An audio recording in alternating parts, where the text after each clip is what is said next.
मीराबाई का चरित्र बड़ा अद्भुत है। राजस्थान में प्रकट होकर इन्होंने वह कर दिखाया। आहा हा, प्रेम की गंगा बहा दी, भक्ति का प्रवाह प्रकट कर दिया। ऐसी मीराबाई जी के चरित्र का वर्णन करते हुए श्री गोस्वामी नाभादास जी महाराज लिख रहे हैं। हरे लोक लाज कुल श्रृंखला, तज मीरा गिरिधर भजी। क्या वर्णन किया है।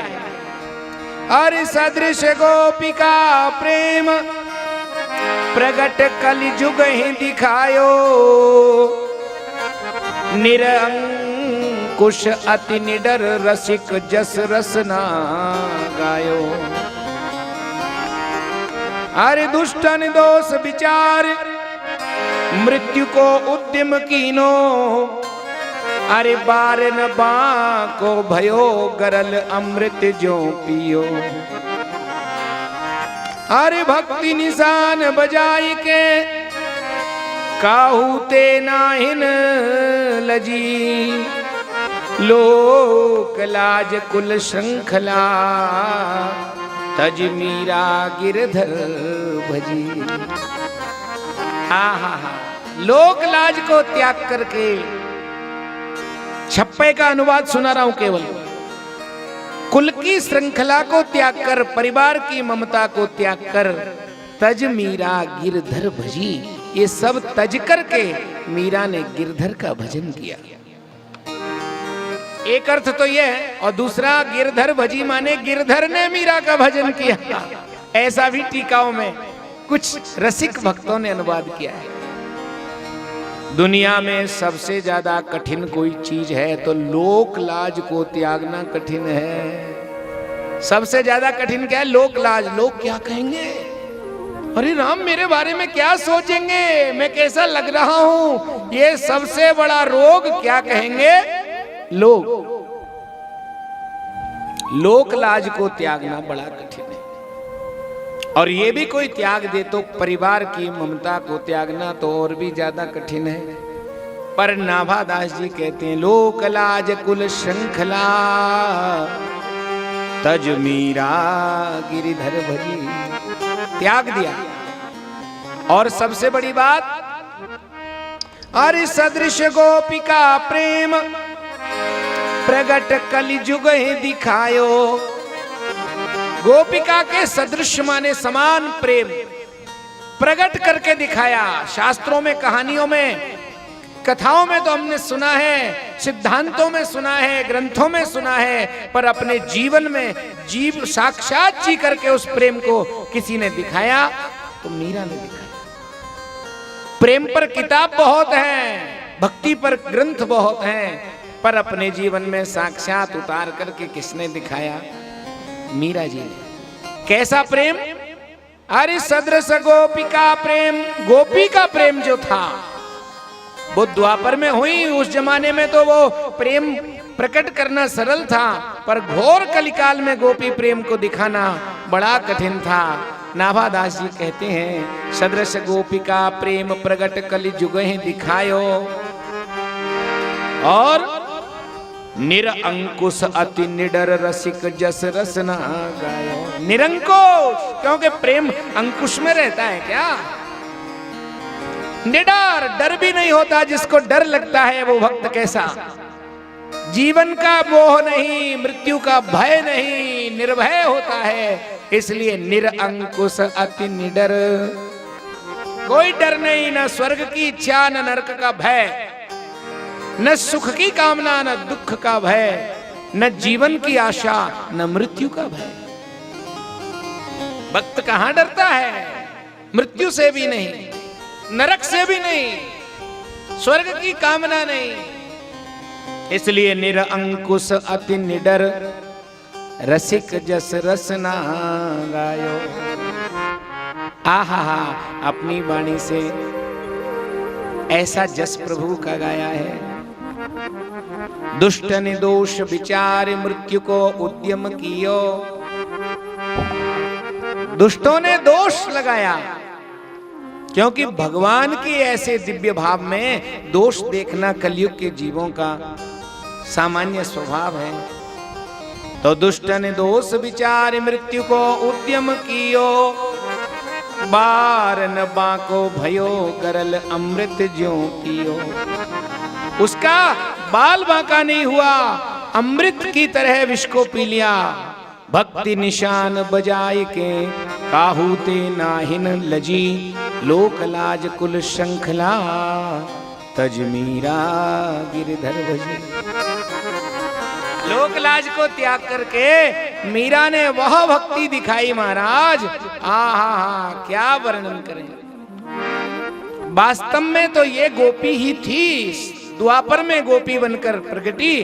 फिर क्या कारण रहा कि कलिकाल में आई, तो भैया एक अभिलाषा प्रभु के दर्शन की अधूरी रह गई थी द्वापर में। जब भगवान श्री कृष्ण ने गिरिराज जी का पूजन कराया, इंद्र की बरसात हुई, गोवर्धन उठाया, सारे ब्रजवासी 7 दिन तक एक जगह एकत्रित हुए। और यह मीरा भी, जो पिछले जन्म में माधवी नाम की गोपी थी, पहली बार कृष्ण दर्शन करने आई, गिरिराज जी के पूजन में आई। कन्हैया की चर्चा तो सुन रखी थी, पहली बार इसने दर्शन किया।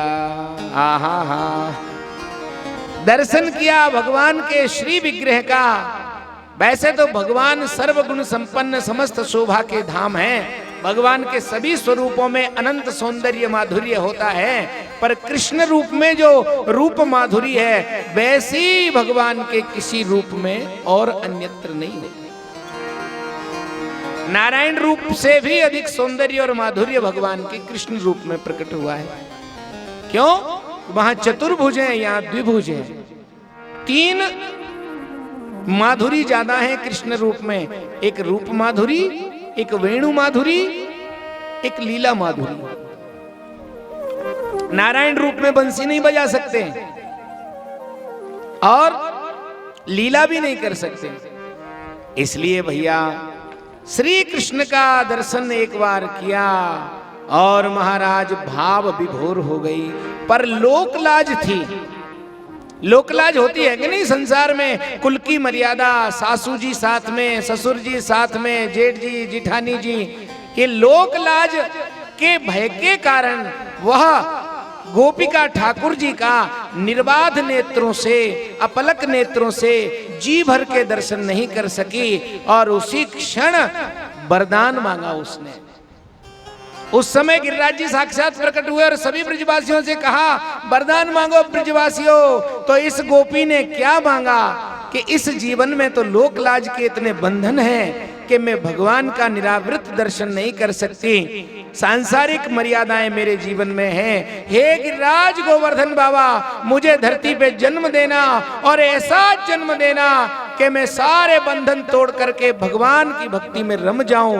वही गोपी कलिकाल में मीरा के रूप में राजस्थान में प्रकट हुई। बोलिए वृंदावन बिहारी लाल की। आहा, क्योंकि लाज भी, लोक लाज भी बहुत सारे बंधन डालती है साहब, और गोपी प्रेम में तो ये बाधा है। अरे गोपियों का प्रेम तो ऐसा है कि श्री कृष्ण के दर्शन में इतने आनंद का अनुभव होता है कि गोपियों के अपने नेत्रों में पलकों का गिरना भी व्यवधान अनुभव होता है। अब बताइए कितना आनंद उनको होता है। गोपी कहती है, विधाताएं चूक परी में जानी, विधाता से बड़ी गलती हो गई, मेरे नेत्रों में पलक क्यों बनाए। ऐसा भाव। और तो और नारद भक्ति सूत्र में श्री नारद जी महाराज जब भक्ति का वर्णन करते हैं और अंत में उदाहरण देते हैं कैसी भक्ति है, तो भक्ति के आचार्य के रूप में ब्रजांगनाओं का नाम लेते हैं, ब्रज की गोपियों का नाम लेते हैं। यथा ब्रज गोपी का नाम। तो गोपी प्रेम क्या है? सरल शब्दों में कहें तो जो निष्काम प्रेम की सर्वोच्च अवस्था है वही गोपी प्रेम है। इसलिए उद्धव जैसे ज्ञानी गोपियों के चरण की धूल लगाते हैं। हमारी निम्बार्क संप्रदाय में तो प्रतिदिन गोपी चंदन लगाते हैं, सारे आचार्य महापुरुष ऋषि मुनि संत विद्वान गोपी चंदन ललाट पर धारण करके, और ये गोपी चंदन गोपियों की चरण धूली है, ये भावना से लगाते हैं कि हे ब्रजांगनाओं, आपकी भक्ति का 1000वां अंश भी हमको प्राप्त हो जाए, श्री कृष्ण प्रेम प्राप्त हो जाए तो हमारा जीवन सफल हो जाए। कौन सी भक्ति है? गोपी स्त्री नहीं है, गोपी एक भाव है। कौन सा भाव? जहां कुछ नहीं चाहिए। भक्ति में दोष होता है कामना करना, जरा सी पूजा करी और ये मिल जाए। हनुमान जी के 4 दिन दीपक लगायो और मांग पत्र रख देते हैं महाराज।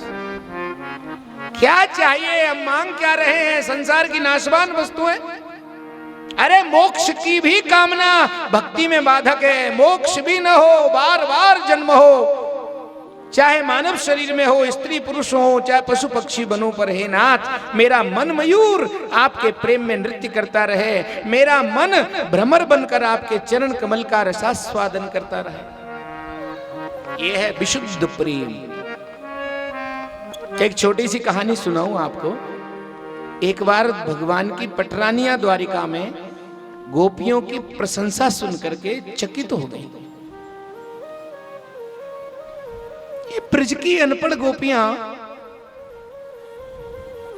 अनपढ़ हैं और इनके प्रेम में श्री कृष्ण विभोर हो जाते हैं। द्वारिका में भी कोई गोपी की बात करे तो भगवान नेत्र बंद कर लेते हैं। अरे बात छोड़ो गोपियों की। तो इन 16,108 रानियों के मन में मत्सर हुआ, ईर्ष्या हुई। हम अत्यंत रूपवती गुणवती भगवान की सेवा में संलग्न हैं, फिर भी हमको देखकर प्रेम से मुस्कुराते तक नहीं, और इन ब्रजांगनाओं के नाम से विभोर हो जाते हैं। भगवान ने विचार किया, दिखा दूं इनको प्रेम। तो ध्यान से सुनिएगा। एक दिन द्वारिका नाथ ने ऐसी लीला करी कि जानबूझ के बीमारी का बहाना बनाकर द्वारिका में सो गए, दर्द का बहाना बना करके, और महाराज व्याकुल होने लगे, तड़पने लगे। अरे बचाओ, बड़ी पीड़ा हो रही है, दर्द हो रहा है। सब रानियां आई, कोई पंखा करे, कोई हवा करे, कोई पसीना पोंछे। प्रभु क्या हुआ, क्या हुआ? रोग हो गया। बड़े बड़े वैद्य आए, चिकित्सा करें। अब भगवान को रोग हुआ हो तो चिकित्सा हो, वो लीला है। भगवान कहने लगे बड़ी पीड़ा हो रही है। नारद जी आ गए। नारद जी कहे प्रभु आप कोई मार्ग बताएं आपकी पीड़ा दूर करने का। भगवान बोले एक दवा है पर मिलनी कठिन है। नारद जी बोले क्या बात कर रहे हैं? तीनों लोकों में कहीं भी तो मिलेगी, मैं लाऊंगा आपका दास। रानियां कहने लगी हम कहीं से भी मंगाएंगे, आप तो नाम तो बताओ। बोले एक दवाई है, कोई भक्त अपने चरण की धूल यदि मुझे दे देवे और उस भक्त के चरण की धूल मेरे सारे शरीर पर लगा दी जाए, आहा हा, तो उसी क्षण मेरा रोग दूर हो जाएगा। पर ध्यान रहे, जो भी भक्त अपने चरण की धूल देगा उसको 100 वर्षों तक घनघोर कुंभी पाक नरक में जाना पड़ेगा। भाई भगवान को चरण की धूल लगाएगा तो उसको नरक में तो जाना पड़ेगा। कोई दे सकता है क्या? नारद बोले मैं लाऊंगा, कोई ना कोई तो देगा। अब नारद जी घूम रहे हैं। सबसे पहले महात्मा जो पंचाग्नि तप रहे हैं, आहा, उनके पास जाके नारद जी ने कहा महात्माओं भगवान को कष्ट है, चरण की धूल दे दो। हंसने लगे महात्मा, अरे हम तो परम पद पाने के लिए भजन कर रहे हैं, भगवान को चरण की धूल दे के नरक में जाएंगे क्या? जाओ नारद जी। बड़े बड़े ब्राह्मण, वेद के स्वाध्याय करने वाले, बड़े बड़े ज्ञानी, उपनिषदों की ऋचाओं का स्वाध्याय करने वाले ब्रह्म ज्ञानी, योग करने वाले, समाधि में लीन, सब साधकों से पूछा, भक्तों से पूछा, किसी ने भी नहीं दिया। नरक में कौन जाएगा? अंत में वृंदावन गए। ब्रजांगनाओं को पता लगा कि द्वारिका नाथ की द्वारिकापुरी से नारद बाबा आए हैं। सब ब्रजांगनाओं ने, गोपियों ने घेर लिया। बताओ बाबा कैसे हैं हमारे श्याम सुंदर, कैसे हैं प्राण वल्लभ? नारद जी ने कहा देवियों बड़े कष्ट में। अरे क्या हुआ? बहुत बुरा रोग हो गया है उनको, शरीर में पीड़ा हो रही है, कष्ट हो रहा है। श्री कृष्ण के कष्ट को सुनकर के गोपियों का हृदय व्यथा से भर गया। नेत्रों में आंसू आ गए, दुखी हो गई, लंबी लंबी श्वास लेने लगी और कहने लगी, हे विधाता, हमारे श्याम सुंदर को आपने कष्ट क्यों दिया। एक गोपी तो कहती है, यदि उनके भाग्य में, कर्म में, प्रारब्ध में दुख लिखा हो तो हे विधाता, उनके हिस्से का दुख हमें दे दो और हमारे भाग का सुख उन्हें दे दीजिए। नारद जी हंसने लगे। एक गोपी ने कहा, बाबा कोई उपाय तो होगा हमारे कन्हैया के दुख दूर करने का, है ना? आप में से यदि कोई चरण की धूल दे देवे और भगवान के श्री अंग पे लगा दी जाए, अभी तत्क्षण ठीक हो जाएंगे, कष्ट मिट जाएगा। बस जैसे ही सुना गोपी हंसने लगी। इतनी सरल बात। सब गोपियों ने चरण की धूल की पोटली बांध बांध के नारद जी के सामने ढेर कर दिया और इतनी बड़ी ढेर मच गया पोटलियों का। ले जाओ बाबा, जाओ। नारद जी हंसने लगे, बोले तुम भोली हो, अभी इसका महत्व नहीं समझती हो, रहस्य नहीं समझती हो। क्या रहस्य, समझा दो। अरे आप में से जो भी गोपी चरण की धूल देगी भगवान के श्रीअंग पे लगाने के लिए, भगवान का दुख तो दूर हो जाएगा, पर जो भी गोपी धूल देगी उसको 100 वर्षों तक घोर कुंभी पाक नरक में जलना पड़ेगा। हो तैयार? नारद बाबा को लगा के फिर घबरा जाएंगे, फिर नहीं देंगी। पर हंसने लगी गोपियां।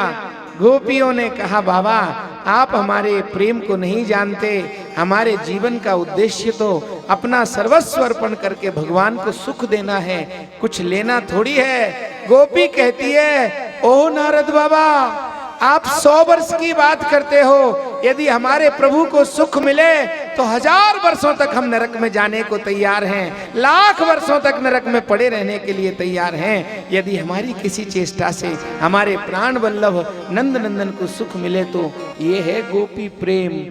चरणों में गिर गए नारद बाबा।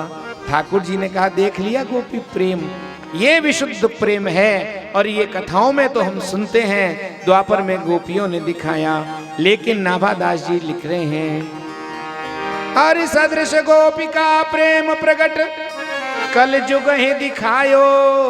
कलयुग में तो साक्षात मीराबाई ने इसी भक्ति का दर्शन किया। इनका प्राकट्य हुआ विक्रम संवत 1555 में गोस्वामी तुलसीदास जी के बाद राजस्थान में बैसाख सुदी तीज को हुआ, अक्षय तृतीया। प्रकट कहां हुई? मेड़ता में, जोधपुर राज्य के अंतर्गत। रावदूता के दूदा जो थे, उनके द्वितीय पुत्र राणा रतन सिंह की पत्नी कुसुम कुमार के गर्भ से मीराबाई प्रकट हुई। बोलिए मीराबाई की। आहा, ये तो गोपी थी, प्रकट हुई। 5 बरस की जब हुई तभी भगवत प्रेम का साक्षात्कार हो गया। एक महात्मा आए इनके घर में, इनके दादाजी बड़े भक्त थे रावदूदा, संत पधारते ही रहते थे। एक वैष्णव साधु आए, उनके हाथ में साथ में ठाकुर जी की मूर्ति थी, सेवा करते थे, कई दिन तक रहे। छोटी सी मीरा महात्मा जी के पास में बैठ करके और गिरधर के पास गई, और ज्यों ही पहली नजर वो प्रतिमा जो थी, उनका नाम रख रखा था बाबा ने, गिरिधर। आहा हा, एक नजर पड़ी और श्रृंगार किए हुए गिरधर पर, बस मीराबाई का चित्त गिरधर ने चुरा लिया। ये कृष्ण लीला है ही ऐसी। चित्त चोर है भगवान, माखन चोर तो है ही, पर भक्तों के चित्त को भी चुरा लेते हैं। ब्रजस्त्रिय कृष्ण गृहीत मानसा, भगवान तो मन को हरण करते हैं। और भैया ये ज्ञान, ध्यान, योग, ब्रह्म ज्ञान तभी तक रहता है जब तक कृष्ण को नहीं देखा।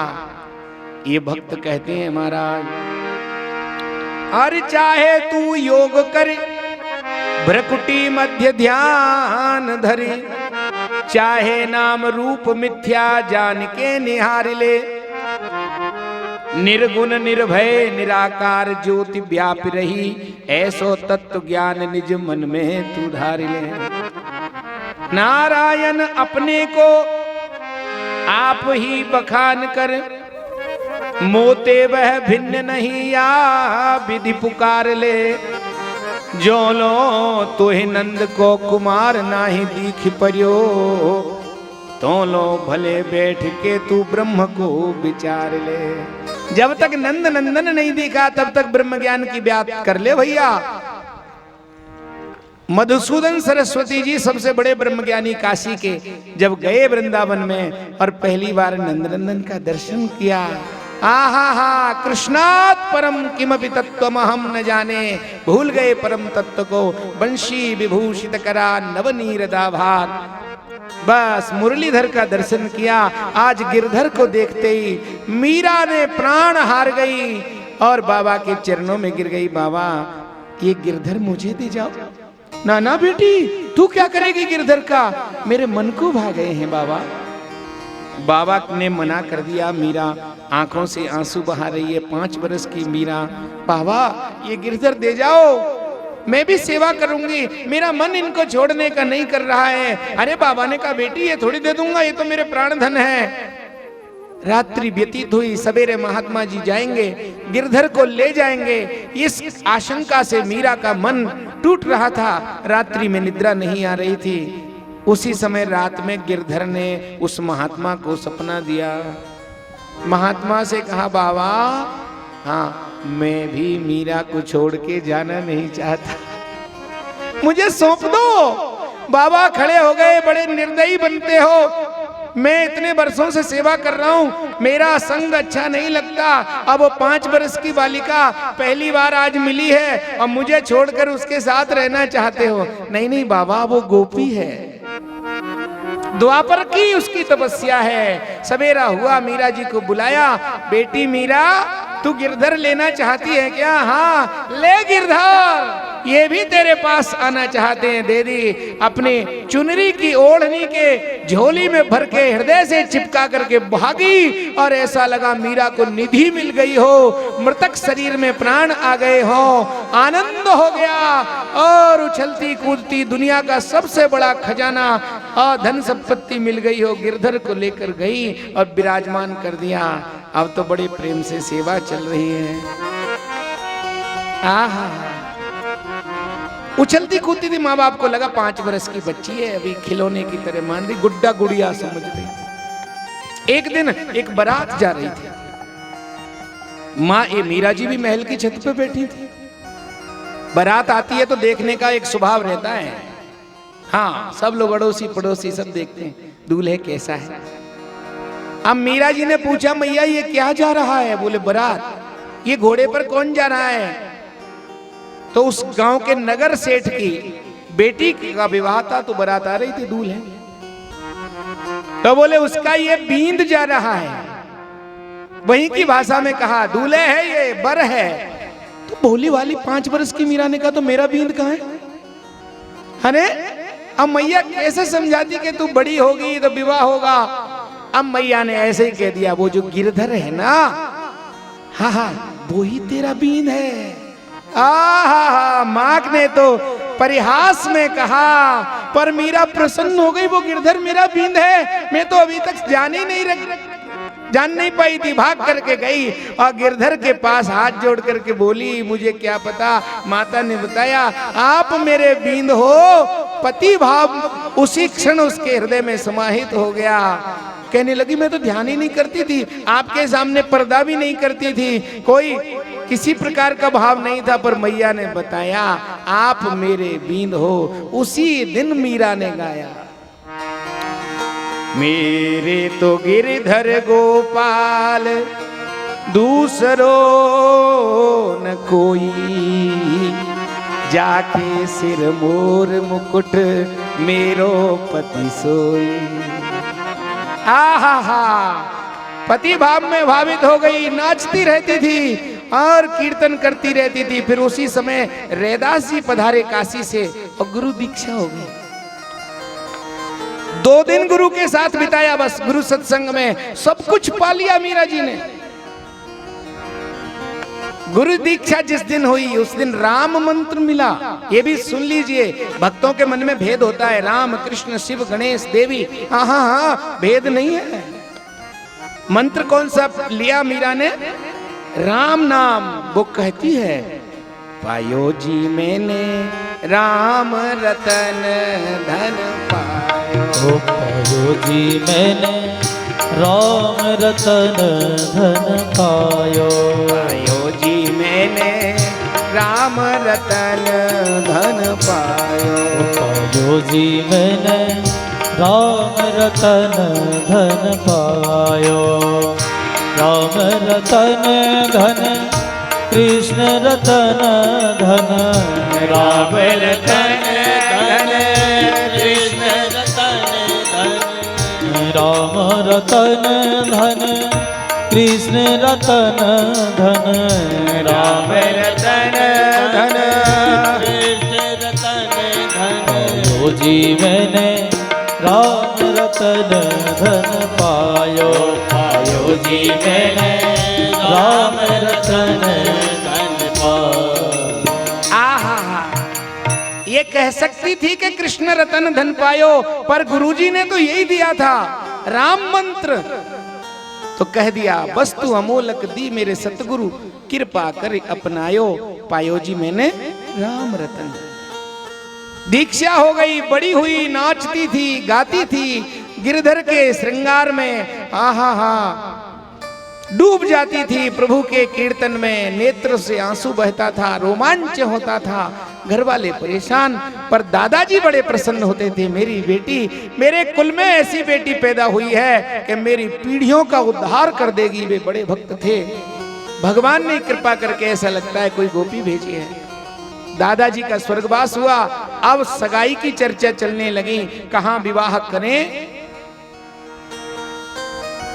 तो चित्तौड़गढ़ के महाराणा सांगा, जिनका बाबर से युद्ध हुआ, राजस्थान की शान, उनके युवराज भोजराज। सबसे ज्यादा यदि किसी ने मुगलों से लोहा लिया राजस्थान में, क्या भारत में, मुगल डरते थे, तो उस महाराणा का नाम है सांगा। इतिहास में नाम है उन्हीं के युवराज भोजराज। बड़े सुंदर सुशील। अब मीरा तो घबरा गई है, भगवान मेरे तो बींद गिरधर हैं, मेरा विवाह किसी और के साथ करने की बात चल रही है। मैया से कहने लगी आपने तो कहा था कि मेरे बींद गिरधर हैं और आप कहती हो कि सगाई करेंगे। अरे मैया बोली ऐसे थोड़ी कहते हो, तो ऐसे ही कहा था मैं। अब छोटी सी बालिका कैसे समझे। बींद तो तब होते हैं जब बारात आती है, फेरे पड़ते हैं, हाँ मांग भरते हैं, ये सब होता है।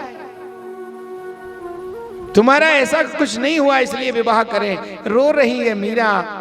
गिरधर के सामने एक बार युवराज भोजराज मेड़ता आए। उनकी बुआजी थी मेड़ता में, तो बुआजी को लेवाने आए और वहीं के मीरा के चचेरे भाई ताऊ जी के लड़के जयमल जी के साथ महल में आ गए थे और मीरा पद गा रही थी रोती रोती। क्या गा रही थी? मधुर स्वर में। और भोजराज भी वहीं घूम रहे थे महल में। ऐसा मीठा स्वर कानों में पड़ा, खिंचे चले आए। जयमल जी से पूछा कौन है? बोले मेरी बहन मीरा है, वो गा रही है। खिंचे खिंचे आए भोजराज, दर्शन किया। गिरधर की प्रतिमा के सामने मीरा रो रही है और प्रार्थना कर रही है। हृदय में बड़ा दुख है। क्या कह रही है? गिरधर लाल प्रीत मत तोड़ो। हे गिरधर, मेरा प्रेम तुम्हारे चरणों में सत्य है, उसको मत तोड़ो। अब मेरे घर वाले कहीं अन्यत्र विवाह की बात चला रहे हैं, क्या ऐसा होने दोगे? गिरधर लाल प्रीत मत तोड़ो। गहरी नदिया नाव पुरानी, अध विच काई छोड़ो। गिरधर लाल प्रीत मत तोड़ो। रो रही है, नेत्रों से आंसू बह रहे हैं। ओ कन्हैया, ओ गिरधर, इस मीरा को कहीं मत जाने दो। क्यों? मीरा दासी जन्म जन्म की रस माही बिस क्यों घोड़ो, गिरधर लाल प्रीत मत तोड़ो। मैं इस जन्म की नहीं हूं, मैं तो जन्म जन्म की दासी हूं। रो रही थी उसी समय जयमल जी के साथ भोजराज जी आए, देखा चित्र की तरह खड़े रह गए, देख रहे हैं मीरा के भाव को। ये देवी कौन है जो ठाकुर जी के प्रेम में भक्ति में इतनी डूबी है? जयमल ने कहा यही मेरी बहन मीरा है। जयमल जी गए, भाई साहब, अरे मीरा ने देखा भाई आ गया। 7-8 वर्ष की अवस्था है दोनों की। जयमल जी से कहा भाई तू मेरा भाई है, मैंने तुझे राखी बांधी है। हाँ, आज तक मैंने कुछ नहीं मांगा, यदि तू देना चाहता है बोलो बोलो भाई क्या चाहिए, जो मांगोगी ये भाई दे देगा। तो कहा तू तेरी तलवार निकाल और इसी क्षण मेरा सिर धड़ से अलग कर दे। जयमल कांप गया, क्या कह रही हो? हाँ, अब मेरे घर वाले किसी अन्य पुरुष के साथ मेरा विवाह करना चाहते हैं, और इससे सब तो बढ़िया है मेरे भाई तू अपने धर्म को निभा, मेरी अपनी बहन को कुछ देना चाहता है तो मेरा गर्दन काट दे मेरी। जयमल रोने लग गया, ऐसा मत कहो भाई साहब, आपकी गर्दन काटूंगा, इससे बढ़िया तो मैं अपने ही गर्दन काट दूंगा। मेरी मीरा जैसी बहन को मैं मार सकता हूं तो बचा ले भाई, अब मैं किसी और के साथ विवाह नहीं करना चाहती। पीछे खड़े भोजराज जी सुन रहे थे। भोजराज जी को पता था कि इनका संबंध की चर्चा मेरे साथ ही तो चल रही है। भोजराज ने कहा पीछे से, हे देवी। पलटकर देखा कौन? चित्तौड़ के युवराज भोजराज। भोजराज ने कहा न तुम्हें मरने की आवश्यकता है, न तुम्हारे भाई को मरने की आवश्यकता है, तुम्हारे इन दुख का कारण मैं हूं, क्योंकि मेरे ही साथ संबंध करने की चर्चा है। लो मैं ही अपना मस्तक काटता हूं, आप कहो तो मैं काट देता हूं ताकि तुम्हारा दुख मिटे, परंतु मेरे साथ नहीं होगा तो तुम्हारे घर वाले किसी और के साथ विवाह करेंगे। पर सुनो देवी, तुम्हारे भक्ति को मैंने जान लिया है, मैं प्रतिज्ञा करता हूं यदि मेरे साथ तुम्हारा विवाह होगा तो जीवन पर्यंत मैं तुम्हारी और तुम्हारे गिरधर दोनों की पूजा करूंगा, तुम्हारे साथ कभी पत्नी का भाव मैं नहीं रखूंगा। मेरा तो सौभाग्य है कि आप मेरे घर पधारें। ये प्रतिज्ञा करी थी भोजराज ने, जिनके साथ मीरा जी का विवाह संसार की दृष्टि में हुआ। कभी स्पर्श नहीं करूंगा, ऐसी प्रतिज्ञा करें। विवाह हो गया, तैयारी हुई, बारात आई और विवाह आज संध्या को होना है। अक्षय तृतीया को विवाह हुआ था। सवेरे ही क्या घटना घटी, मीरा जी रो रही थी, आंख लगी, सपने में क्या देखा कि स्वयं गिरधर दूल्हा बन करके आए। मीरा जी को सजाया गया दुल्हन की तरह, मेहंदी लगाई, चुनरी उड़ाई, मांग भराई, गहने पहनाए और गिरधर के साथ फेरे हो गए। इतने में नींद खुल गई, पर जाग करके देखा हाथों में मेहंदी लगी थी, मांग भरी हुई थी, मंगलसूत्र कंठ में था, चूड़ियां पहने हुई मैया आई। अरे मीरा, ये सब तो विवाह के समय तुम्हें संध्या को पहनना था, पहले से ही मांग भर गई, हाँ मंगलसूत्र धारण कर लिया क्यों? मीरा ने कहा मायरी माने सपने में बरी गोपाल। सपने में ठाकुर जी के साथ विवाह हो गया, फिर विवाह होके आई, घर में भजन करती थी, नृत्य करती थी। सासू को अच्छा नहीं लगा, ऐसी बहू आई, ससुर से शिकायत करती है ये बहू किसी काम की नहीं है, मेरे पुत्र का जीवन बिगड़ गया। पर पति ने कभी नहीं कुछ कहा, पति तो सेवा करता था, घर वाले कष्ट देते तो रोकते थे। ये बहुत समय तक ये चलता रहा। गणगौर की पूजा का व्रत आया, माता बहने जानती है गणगौर। सासू कहती है चल रही गणगौर पूजा करने, पति का सुहाग बढ़ता है ऐसा करने से। मीरा कहती है मेरे गिरधर की सेवा से अवकाश मिलेगा तो आऊंगी। नहीं पहुंच पाई। तू कैसी है? बोले मेरे पति की उम्र तो बहुत लंबी है सासू माँ, कोई गणगौर की पूजा से मेरे पति की आयु नहीं बढ़ेगी, मेरा गिरधर अविनाशी है। सासू समझती क्या करूं, ऐसी बहू आ गई पर छोरा है तो मेरा इसकी बातों में आ गया, कुछ भी नहीं बोलता, क्या करें। तो मीरा जी को अलग एक भूत बंगला जैसा महल था जिसमें अनेक प्रेतात्माएं थीं। इन्हीं के पूर्वज रहते थे प्रेत बन के। मीरा को ठहरा दिया कि मर जाएगी, भूत प्रेत खा जाएंगे। पर मीरा जी गिरधर को लेकर जैसे ही पहुंची, मीरा जी के चरण पड़ते ही सारे प्रेत पवित्र हो गए। मीरा जी को प्रणाम करके भगवत धाम चले गए। मीरा जैसी महान भक्त। फिर युद्ध में घायल होकर भोजराज की मृत्यु हुई।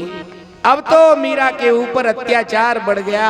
ये अपशगुनी आई है, हमारे युवराज को खा गई। आहा, ऐसी भक्ति करती है, ये पीतल की प्रतिमा को अपना पति कहती है। गिरधर को इसके आने से हमारा पुत्र चला गया। पहले ही तो सासू ननद सब झगड़ा कर रहे थे, अब तो और भी संकट हो गया। इन्होंने तो अपना भजन बढ़ा दिया। मीरा नाचती है, गाती है, गोविंद के गुण गाती है। और भी ननद कहती है, भाभी सा, अरे ये जो तुम करती हो ये अच्छी स्त्रियों के लक्षण नहीं है, इससे हमारे कुल को कलंक लगता है। आप रानी हो, मेवाड़ की रानी हो, राजवंश के घर की हो, पीहर देखो आपका कितना बड़ा है।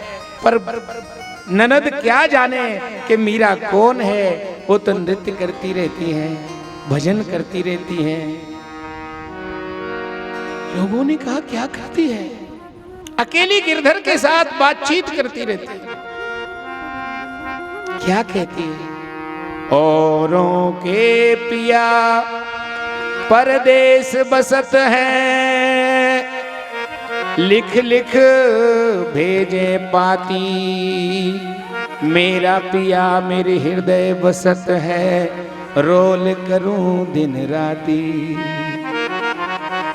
नाचती है, किसके लिए नाचती है। लोग कहते कमरे में से आवाज आती रहती है, ये किसके साथ बात करती है। संदेह होने लगा, ननद ने शिकायत करी। लोगों महाराणा को लगा कि किसी पर पुरुष से बात करती है, इसका चरित्र ठीक नहीं है।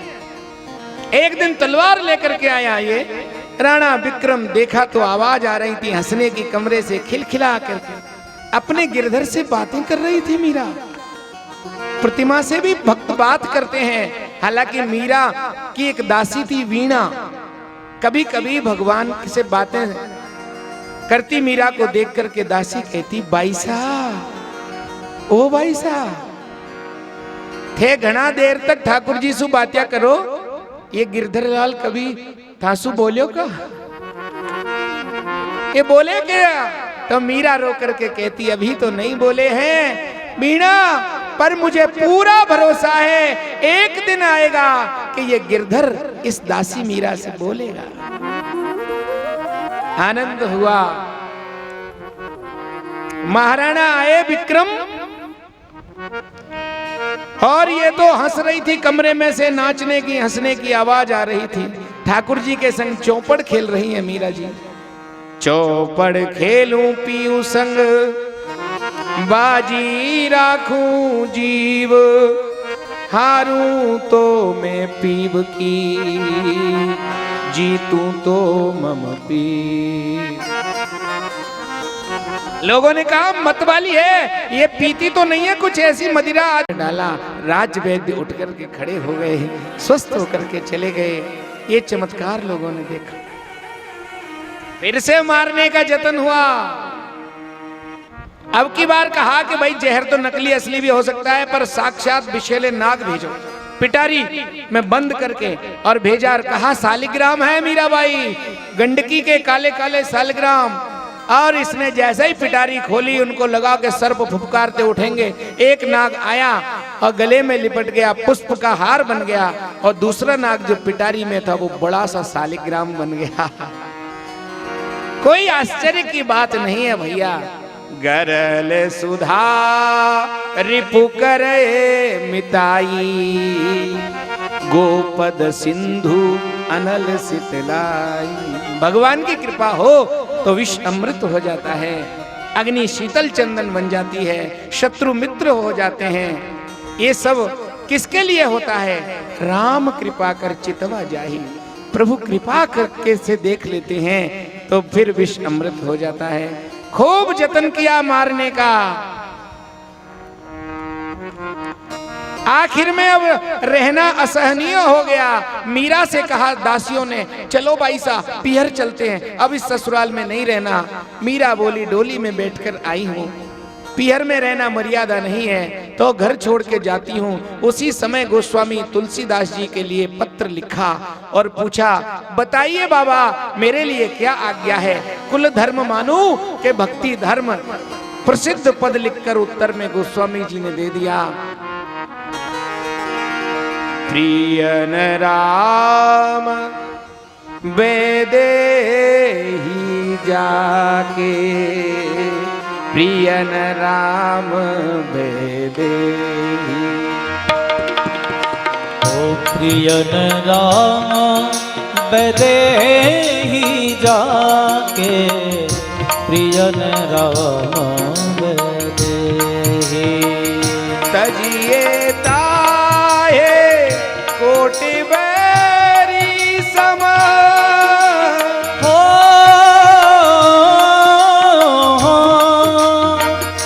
तजिए ताहे कोटि बैरी सम, यद्यपि परम स्नेही। प्रियन राम ओ प्रियन राम वेदेहि। आहा, ये प्रसिद्ध पद है, सब लोग जानते हैं। गोस्वामी जी ने कहा, मीरा भगवान के मिलने में जो भी बाधा दे रहा हो उसको त्यागो। तजिए ताहे कोटि बैरी सम, करोड़ों बैरियों के समान त्याग दो। मीरा बोलती है पाप लगेगा तो बाबा ने उदाहरण भी दिया, तजो पिता प्रहलाद विभीषण, तजो पिता प्रहलाद विभीषण, बंधु भरत मेहतारी। ओ बंधु भरत मेहतारी। ओ बलि गुरु तजो कंत ब्रजवनी तनी,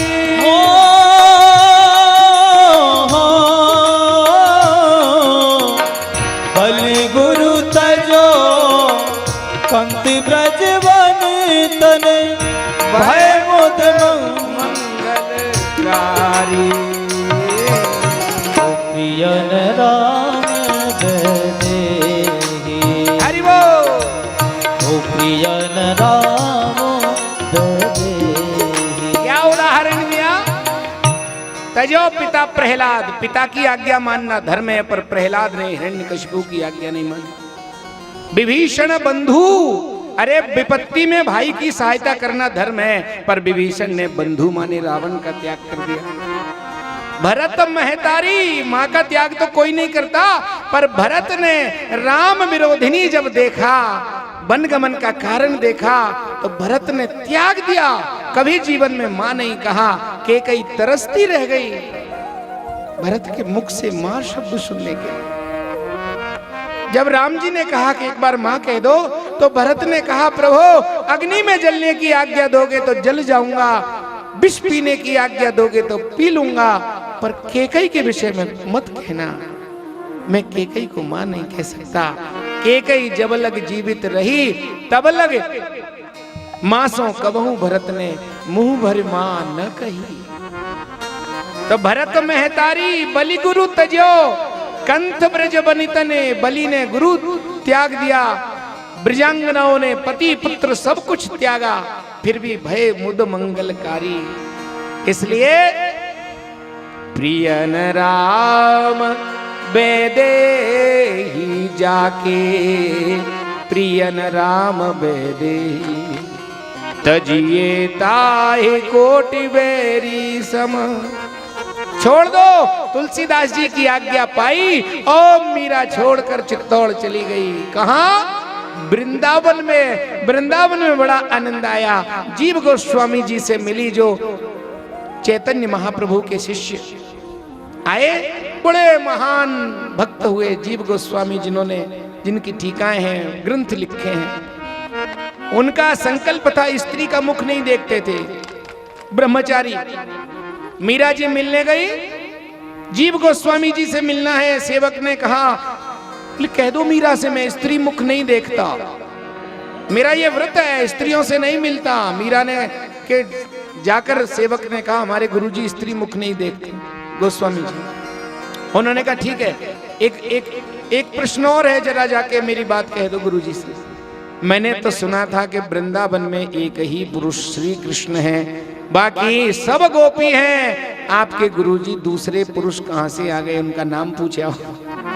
जैसे ही सुना आहा, जीव गोस्वामी को लगा कोई महान भक्त आ गई है। खड़े हो गए और कहा शिष्य से अब मीरा को मेरे दर्शन करने नहीं आना है, मैं मीरा के दर्शन करने के लिए आ रहा हूँ। दौड़ते दौड़ते आए, सत्संग हुआ, दो भक्तों का मिलन हुआ, हरि नाम की चर्चा हुई और वृंदावन के दर्शन करके मीरा जी को सुख इतना मिला कि मीरा जी नाच उठी और क्या कहा, ये वृंदावन तो बड़ा अच्छा लगता है।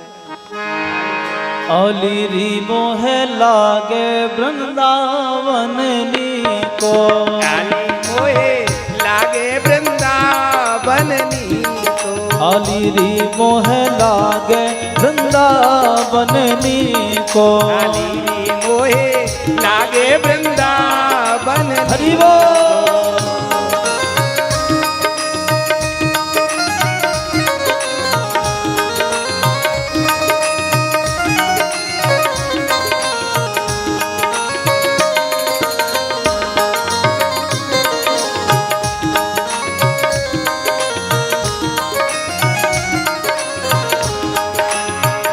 घर घर तुलसी ठाकुर सेवा, घर घर तुलसी ठाकुर सेवा, घर घर तुलसी ठाकुर सेवा, घर घर तुलसी ठाकुर सेवा।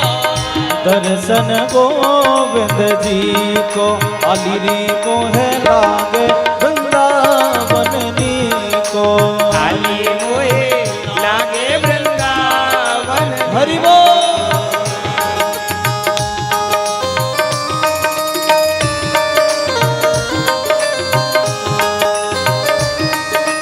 जय हो।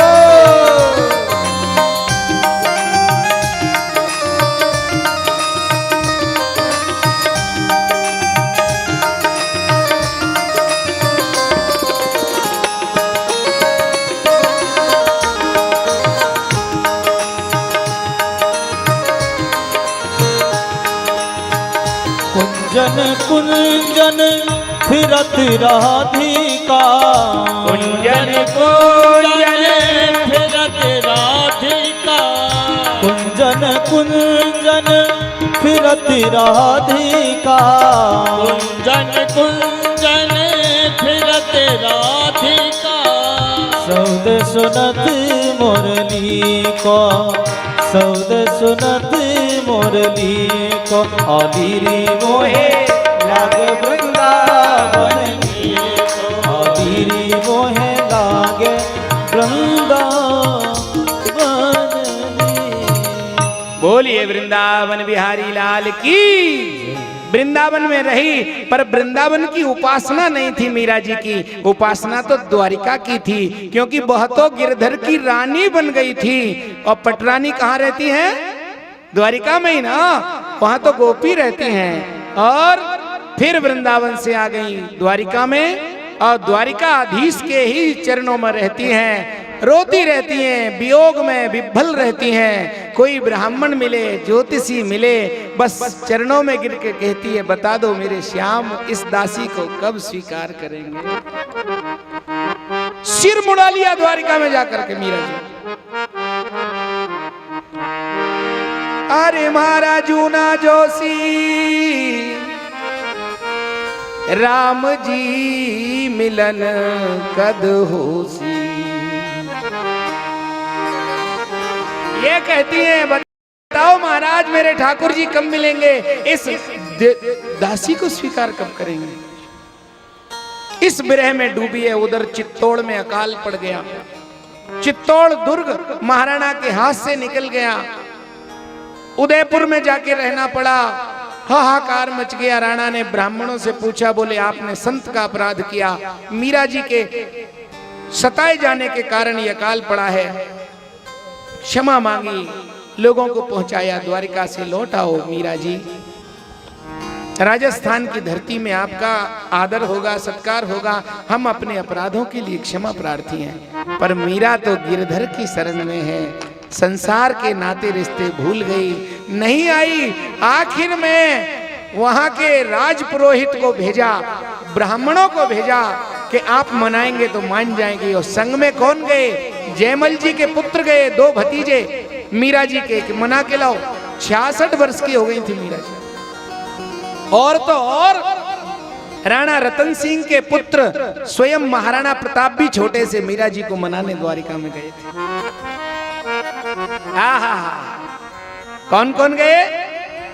राज पुरोहित, बहुत सारे ब्राह्मण, मीरा जी के भतीजे और छोटे से महाराणा प्रताप, सब गए। जाकर के द्वारिका में प्रणाम किया।